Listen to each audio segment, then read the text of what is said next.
बड़ी पहचान बाबा रामदेव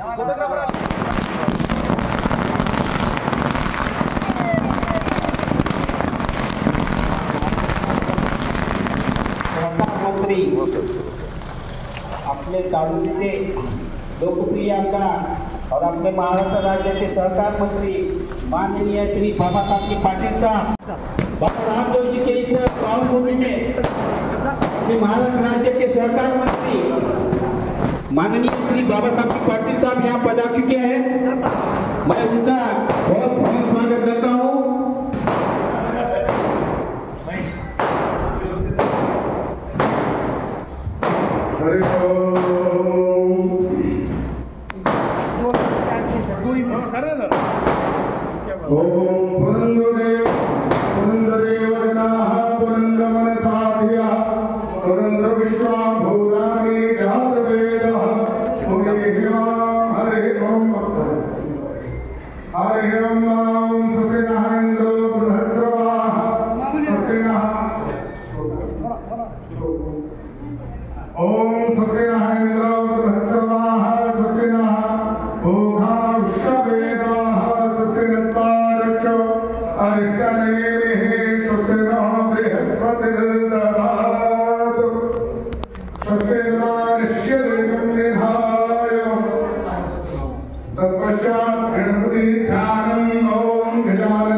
उनका बहुत बहुत स्वागत करता हूँ।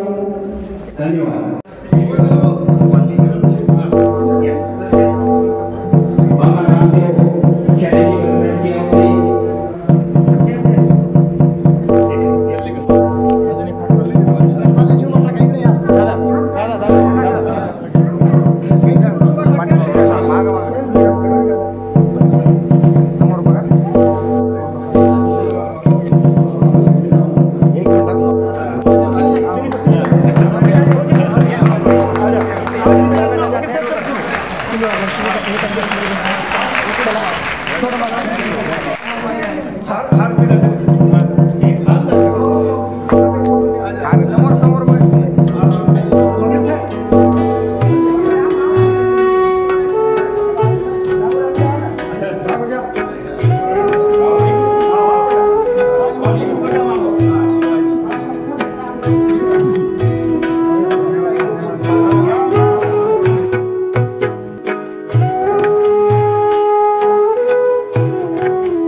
आज या रामदेव चॅरिटेबल ट्रस्टच्या वतीने माननीय गोपी किशोरजी बराडी अध्यक्ष यांच्या नेतृत्वाचा सत्कार झाला।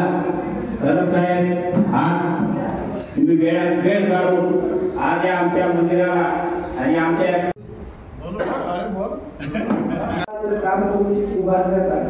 त्या मंदिराच्या प्राणप्रतिष्ठेला साहेब होते आणि आज 1 वर्ष झाल्यानंतर आलेले आहेत। आमच्या शब्दाला मान देऊन यापूर्वी सुद्धा शिखर गणेश मंदिर पुणे दरमध्ये मी अध्यक्ष असताना भरपूर निधी देऊन त्यांनी मंदिराचा 1,500 ते 2,000 माणसं दर्शन घेतल्याशिवाय आपला व्यवसाय सुरू करत नाही, अशा प्रकारचे कार्य त्यांनी केलं।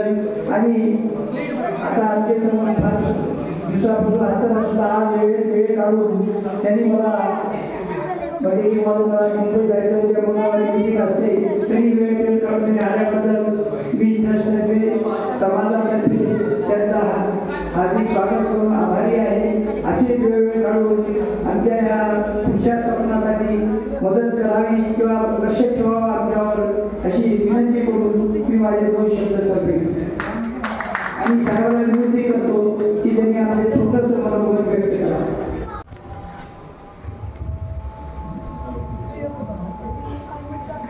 आज अहमदपूर शहरामध्ये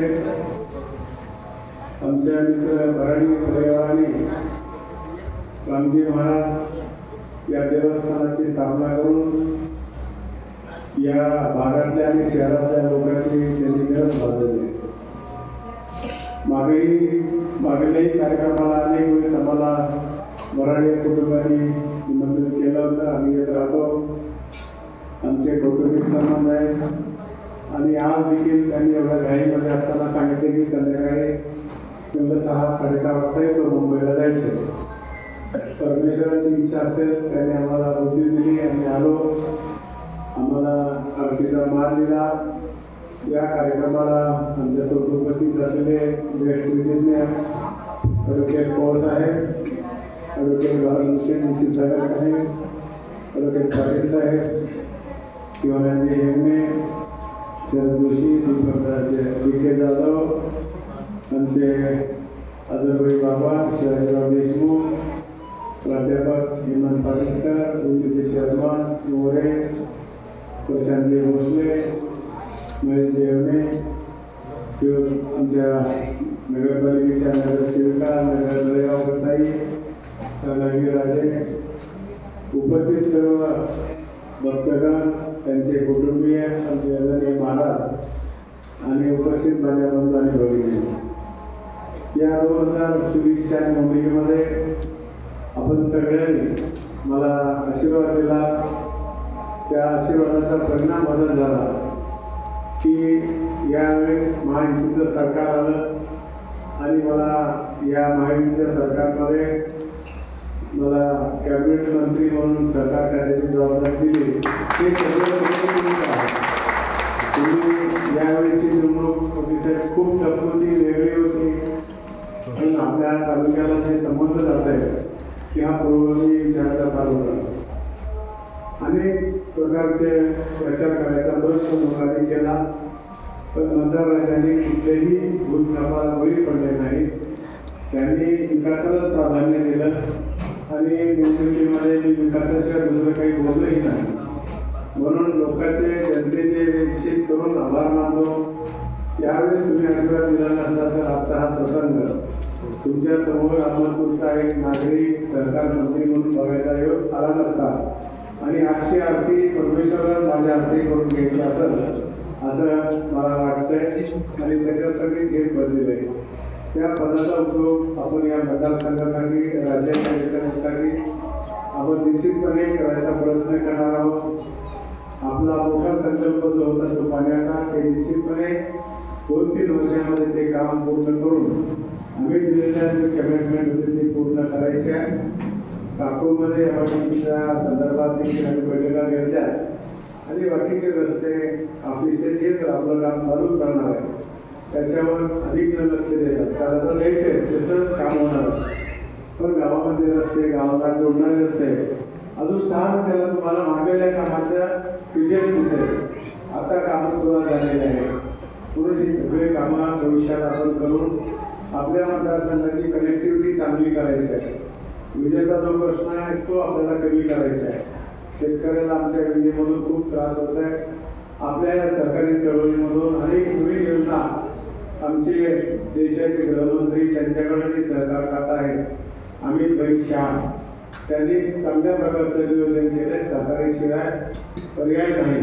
आज या 8,50,000 संस्था आपल्या देशामध्ये आहेत आणि भविष्याच्या काळामध्ये देखील आपल्याला बँका काही डबे आल्या त्यांना पुनर्जीवित करायचे आहे. कामाला सुरुवात केली.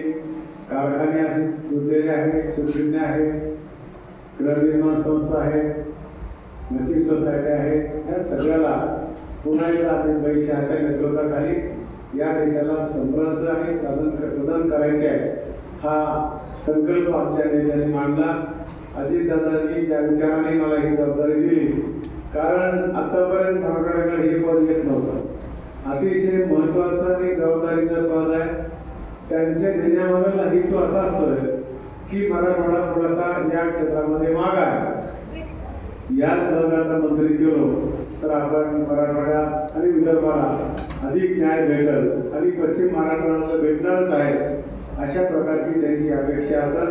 त्या पद्धतीनं कार्यकर्त्यांनी गावातल्या सोसायट्या चांगल्या आहेत त्यांना सक्षमीकरण करावं, कम्प्युटराईज करावं. अनेक व्यवसाय चालणार आहेत ते व्यवसाय आपण त्या भागातलं पोटेन्शियल होत आहे हे सगळं बघून त्या कामामध्ये प्रयत्न करावा अशा प्रकारची आग्रहपूर्ण अपेक्षा व्यक्त करतो. आम्हाला बहुमान दिला, आमचा सत्कार केला, मतदान केला धडीची आणि आरतीचा बहुमान दिला त्याबद्दल वरंडिया परिवाराचे खूप खूप आभार मानतो. आणि माणसानं जीवन जगत असताना केवळ पोटासाठी जीवन जगायचं नाही, काहीतरी आपलं कार्य अध्यात्म क्षेत्राकडे असावं. या कलियुगामध्ये नामाला खूप महत्व आहे. मराठी यांनी जे हे मंदिर बांधलंय ते काहीतरी त्यांच्या वडिलाची पुण्य असं आई वडिलाची असे कामं कुणाच्याही माणसाच्या हाताने होत नाही. त्याला काहीतरी मागं पुण्य असावी म्हणून त्यांनी हे जे काम केलं अतिशय सुंदर देखणं आणि स्वच्छता. आपल्याकडे मंदिरं बघितली तर मंदिरं खूप बांधतो, दरवर्षी बांधतो, पण त्याची विधिवत पूजा केली जात नाही. त्यांनी आपल्याला होत नाही म्हणून खास करून इथे आमचे पुजारी आणून ठेवले. विधिवत वेळेवर पूजा झाली पाहिजे, त्याचं पवित्र राखलं पाहिजे. हे अवघड काम आहे. निर्माण करणं एखादी वस्तू सोपं आहे पण त्याच्यात सातत्य ठेवणं आणि अतिशय धार्मिक आहे, दानशूर आहे बऱ्यापैकी. मागे देखील गणपतीचं जे काम होतं त्यांच्या नेतृत्वाखालीच गावामध्ये कोणतं गणपती होतं शिप्रा गणेश म्हणून यावर्षी आम्हाला आमंत्रण दिलं होतं, पण आता थोडंसं समजून घ्यावं लागलं. प्रत्येक वेळेस आता सापडेल असं नाही, कारण ज्या राज्याची जबाबदारी आहे आणि ज्यावेळेस असल्यावर मी निश्चितपणे येणार आहे अशा प्रकारची अपेक्षा व्यक्त करतो. पुन्हा एकदा आम्हाला या ठिकाणी बोलवून घेतला, अगदी सामान्य आमच्या मित्राचा आमचा परिवाराचा सत्कार केला. या आशीर्वादामधून आम्ही राज्याचं काम करू अशी या ठिकाणी गवाही देऊन माझे 2 शब्द संपवतो. जय हिंद, जय महाराष्ट्र.